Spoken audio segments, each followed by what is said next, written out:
Coucou, bonjour, bonsoir. Et dépend de quand on a héros Bolandanga.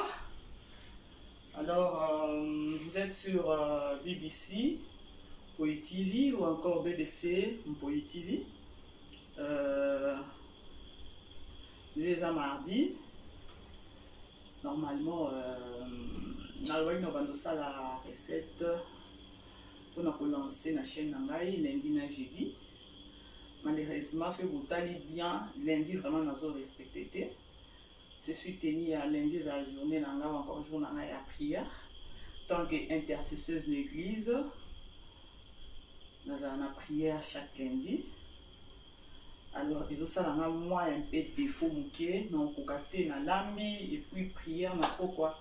Et si parce que normalement, prière et intercession, il faut vraiment concentration avant au kiné. Alors, on a dit journée à lundi, on a prière. Alors, on va ça la mardi, on a jeudi, comme les autres, mardi. Donc, nous avons prière, lundi. Alors, je dis merci. On va abonner là. Nous sommes s'abonner, nous sommes commenter, nous aimer. Je vous dis merci sincèrement. Et nous avons fait merci à Team Chat, à Team Life. Je vous salue aussi. On est ensemble. Merci pour la support Nabino, équipe à Makassi vraiment. Ceux qui vous appellent à Liboso, vous continuez à BBC encore BBC Poi TV, s'il te plaît. Ou mon a juste à droite, au moins va commis subscribe ou encore abonner. Ou cliquer Kawana. Après au moins la cloche moko occupé ou cliquer cloche wana.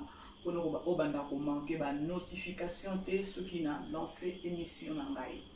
Alors, je vous demande de vous abonner, vous aimer la vidéo, commenter, je suis là.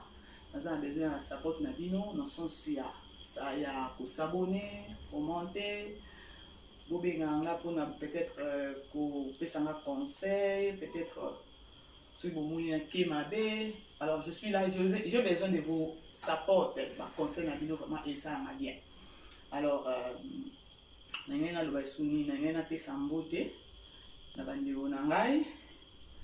dis d'abord bonjour à ma famille Mpoi, soutenir Ngapi. Je vois aussi ma belle-sœur Eliane Mawana. Je te dis merci pour la support. Je vois encore Miyana Mujinga, toi aussi, ma belle-sœur. Je te dis aussi merci. Dans un moment, tu es en train de publier. Dans Facebook, sur WhatsApp, et tu demandes aux gens de s'abonner. Vraiment, je dis merci pour la support. Alors, je dis merci à Bandeo. Je salue aussi ma mère biologique, maman Justine. Il y a tout le temps vidéo, non, moi, je vidéo YouTube, les autres liens, on a sur la connexion. Mais tu n'as sur la connexion. Ce qui n'est pas bon, oh, moi, je vraiment la pauvre. Waouh! Dans ça, on a une vidéo, on a satisfaire. Voilà. Alors, les lots, on a soso ya makasi. Soso ya makasi wana na olamba na sauce blanche. Na olamba na sauce blanche. Je suis allé vraiment na moko na kena na vidéo na somba kaka sauce bon moi. Je suis allé na marché, ya ba Zulu, ya ba Sud-Africain. Na ngai kutu pena filmer pena na la kisabino commerce na kena ko somba sauce na bon moi tout là, mais malheureusement na komi kuna ba Sud-Africain ba Zulu balinga musique trop. Alors ouais, donc aux alentours, la musique est ma casse. Alors, moi, je fais ma YouTube à droit d'auteur, ils allaient quitter. Sinon, j'allais vraiment imaginer, on se alors, malheureusement, il peut s'acquitter pour la nini, pour la musique. Bango balinga musique trop. Bango attend maintenant ba transport na bango. Musique na kati ba bis vraiment moyen té. Alors, il peut s'acquitter défaut pour na YouTube à 5 rabattoirs d'auteur dans la vidéo. Voilà, c'est ça. Les canaux que non, na olamba lelo soso na biso. Ok, soso na biso yango na sina bondisier. Soso na biso yango na sina bondisier. Alors, ici déjà sauce na biso. Non, non, tiens, non, na moto te, na ko avec cette no biloko to tia. Sorry. Alors, eza sauce blanche. Alors, nous en besoin de nini. Eza ail na biso yango yo, garlic. Eza ginger, to bengi tangawizi. Nous avons besoin de cube magie, il y a soso. Nous avons besoin de spice, il y a soso. So il moyen eza oki ko poussa na awa ke beni ba tuba mona biloko o nazo sala. OK. Alors nous avons besoin de green pepper to bengi poivre vert, nous avons besoin de matungulu, nous avons besoin de ndembi, nous avons besoin de céleri. OK. Ina banda no banda ndembi.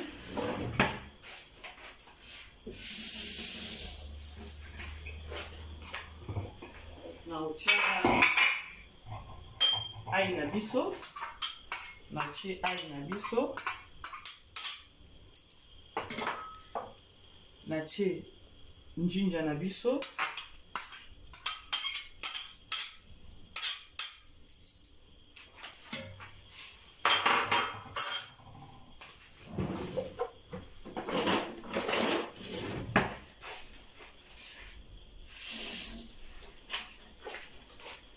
Sikoyo na kata matungulu na biso. Kata matungulu nanga.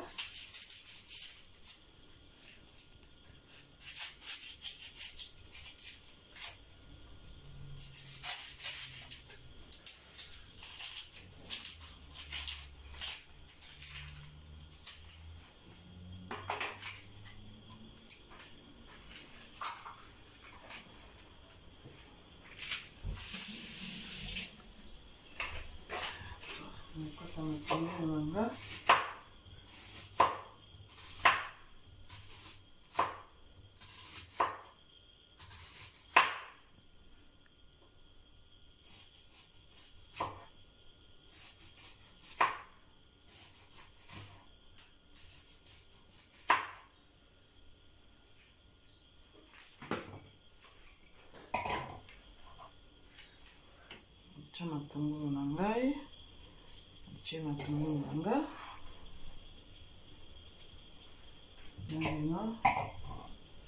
Na ucha mwa spice na ngai ya soso.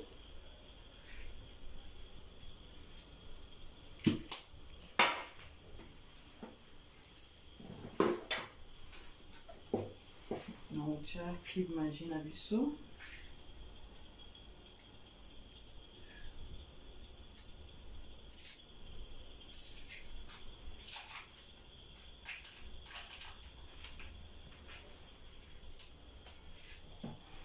Chicken magie.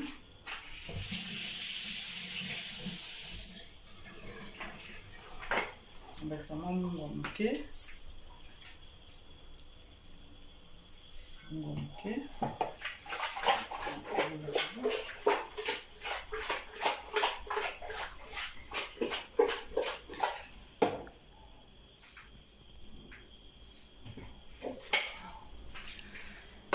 Chango na moto.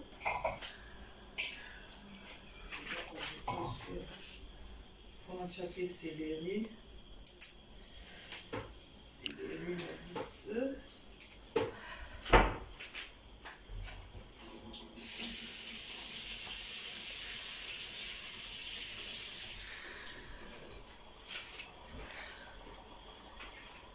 Céleri.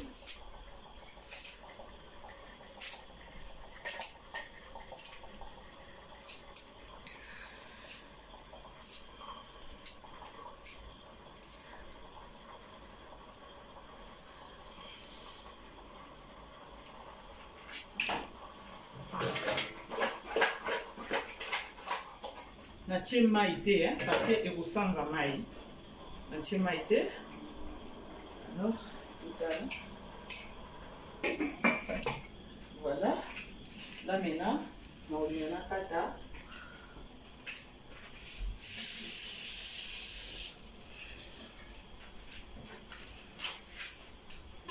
préparé déjà le konanga. On a rocha, en sauce blanche na biso.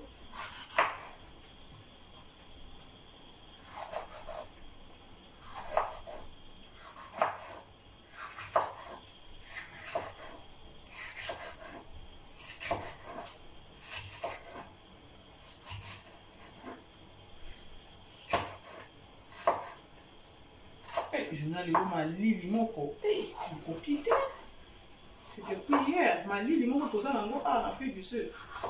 Je ne sais même pas ce que j'ai mis. Des jours que j'ai tourné des jours ça si biso voilà ndembi nanga osokola ndembi nanga.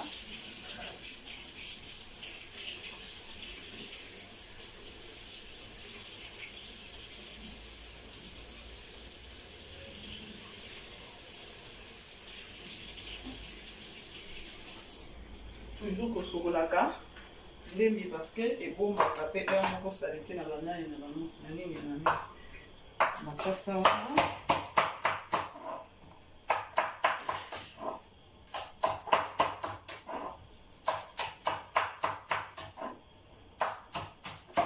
Nga na préféré kotanga osala sauce nasala sauce na ndembi qui n'a tout qui s'en na chicken. Alors tu peux toutefois que qui s'en na sauce mba moko maintenant na préféré na sala na sauce. On va que c'est sous les tungulu susu. Ça.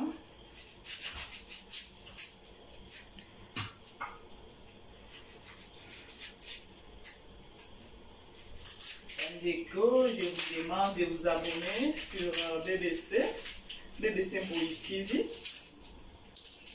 Ça va rien vous coûter, c'est juste vous cliquez juste sur le truc, la cloche, c'est tout.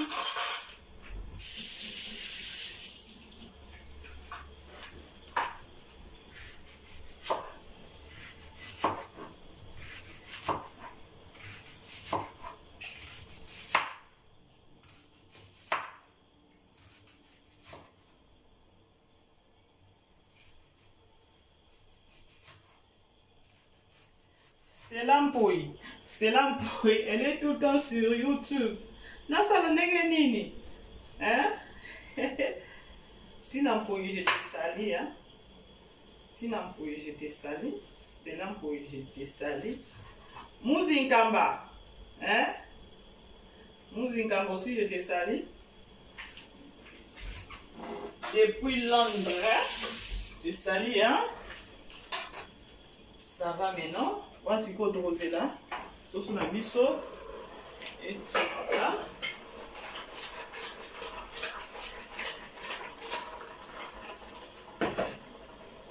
Rosé la sauce na biso tout encore moins mouké. Et lemba parce que ça moi sauce ma kasi. Et lemba. Après tu continues. Si yo. Ok. Andeko. La sauce na biso.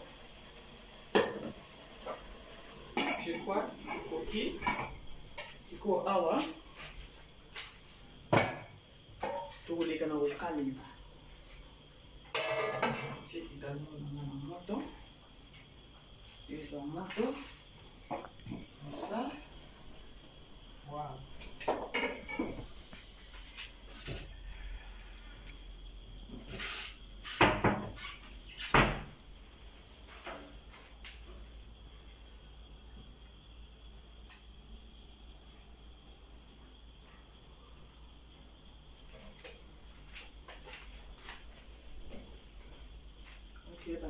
C'est la maman fait en fait la chose en moto comme ça tout tient sous son abysse.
On a tout ça, maman, tu peux hésiter.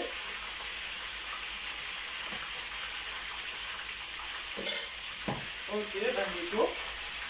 Non, zone de la bino.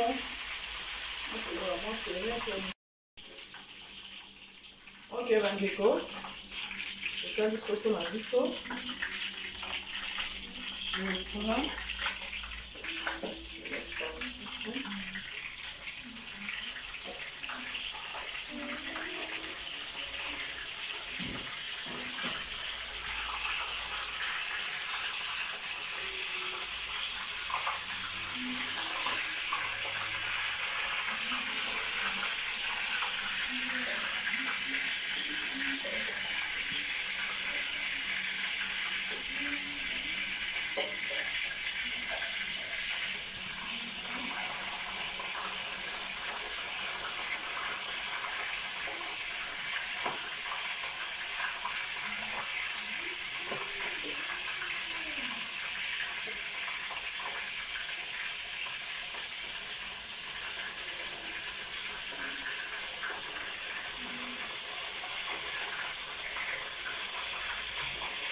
Ok, bandeko, nous allons continuer à recaler la sauce na biso. On va biso sauce ndenge za na caprice, hein. Ok. Non, je regarde bien aussi, hein. Je vous aime, hein. Ok, bandeko. On va caler ça là, yo.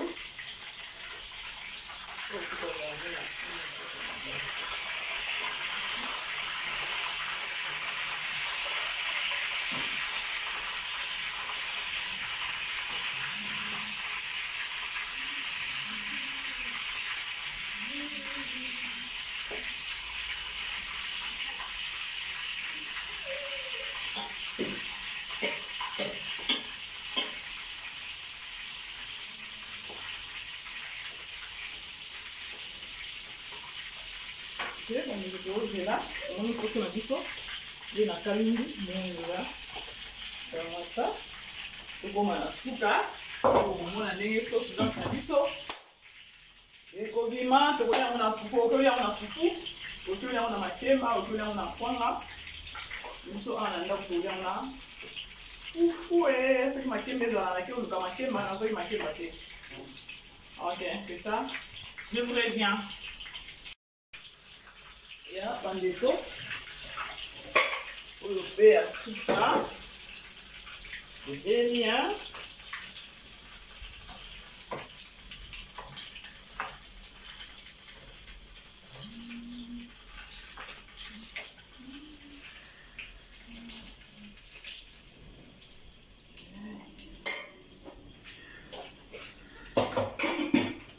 voilà.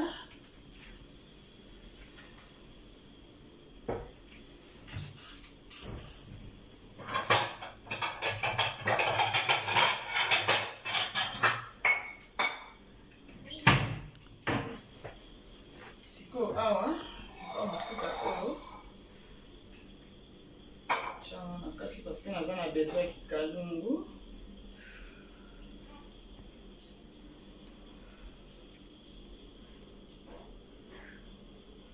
Voilà. Là maintenant, naosukola kikalungu na biso poto passe na sosi na biso.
tolingi topase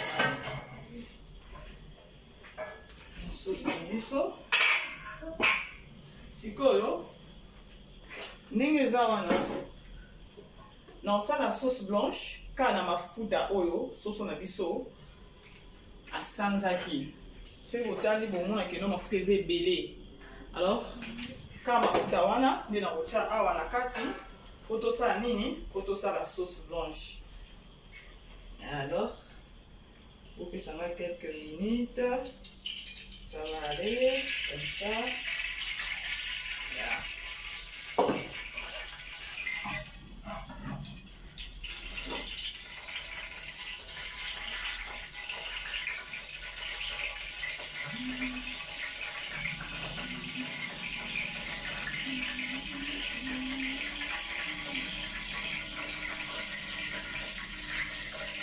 Voilà. Voilà.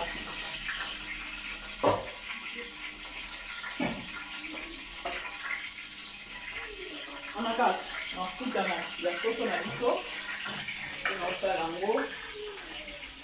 C'est bon, c'est bon.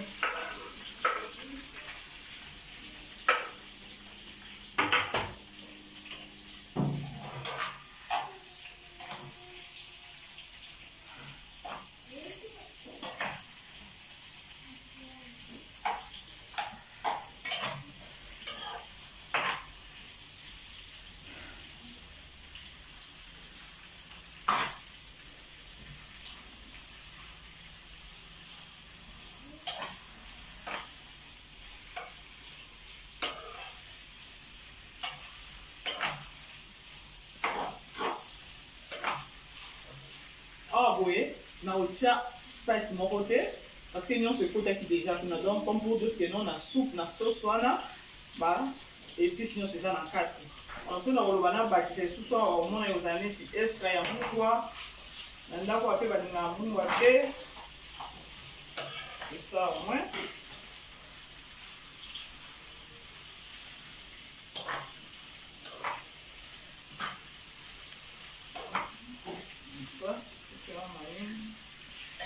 Ya bandeko na obeta sous-sete bandeko bo s'abonner vraiment bo support ndeko ba ba bi bo s'abonner te aussi à kobenga nga na la chaîne ni ya bo s'abonner ou encore otuni pe kaka ba la chaîne ya bo s'abonner c'est au moins ça. C'est ambala na liboso okoti vraiment na chaîne ya BBC Mpo TV BBC Mpo TV. Abonne-toi, s'il te plaît, s'il te plaît. Hein? Et ça, on a non, et vous avez aussi dit bon, non, c'est juste au cliquer Kawana, au prêter sur la cloche Wana, il y a notification pour quand on a lancé les éléments dans la recette nanga, on doit rater la notification, le signal, c'est ça.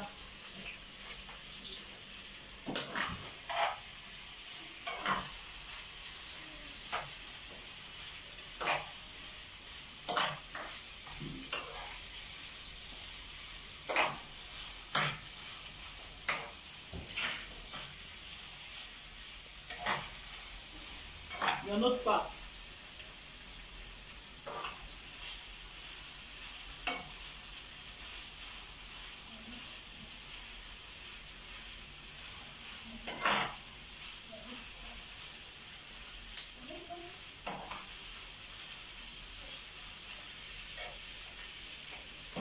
C'est ça, on met la déco.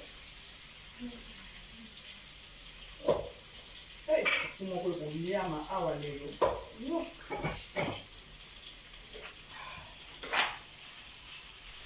Ok, bandeko na ozongela bino.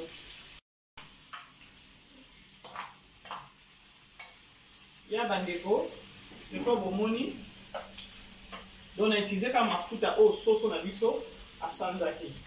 Pour ça on va mettre sur mafuta et les cas.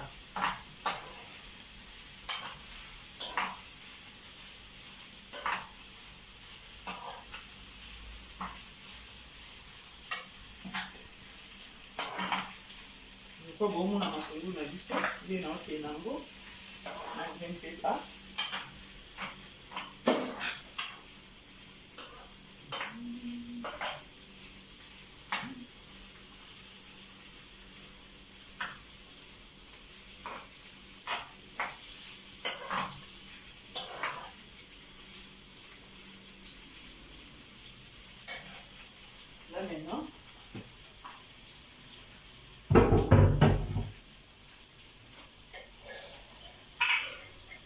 Wow, sauce on a mis un boulot.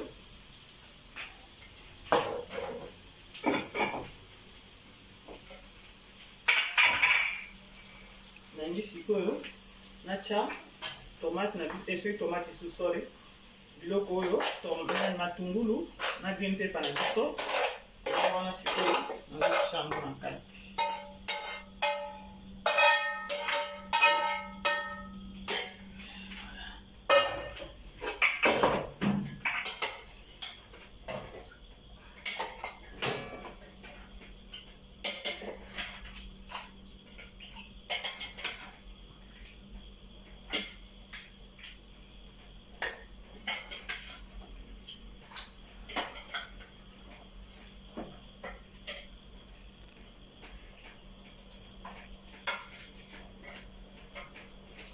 On va sacar justement une moitié.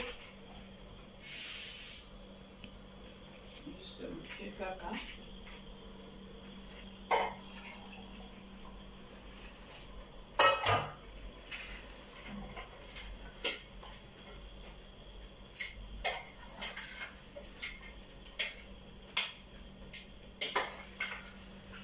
Que t'as là, ce sont les sonnets là.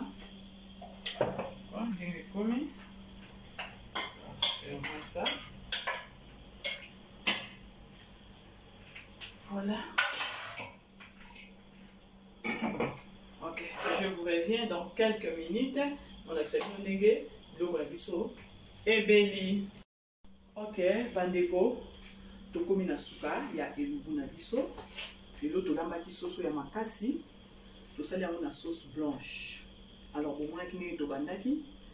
Nazaki soso na biso na sukoli yango très bien na tiango na nzungu nazwi njinja na biso oyo tobengi tangausi nazwi ai na biso garlic nazwi matungulu na biso nazwi kimaji ya soso na spice mosusu ya soso na mongo moke nde na mélangeaki na tokisi yango natiaki mai te esanzaki mai après nde nazwaki na ye kokalinga soso na biso donc nakalingi soso na biso ekalingami très bien. Nazuka mafuta o soso sanzaki nde nasala nango sauce blanche natie mafuta na moto mafuta kako soso sanzaki na kati ya nzungu natia na kikalungu nazwi poivron vert na biso matungulu na biso ndembi na biso je crois oui tuti wana na moto kalingami pe tosali sauce blanche na biso o lelo na kisali sauce blanche na biso ya ngoyo na biso ya ngoyo je crois au moni sauce blanche na biso ndenge bimi. Alors, yango wana sauce blanche na biso, je crois. Moi vraiment, na inalia, mona déjà. Je vais bientôt manger parce que maintenant on attend les gens qui wenze.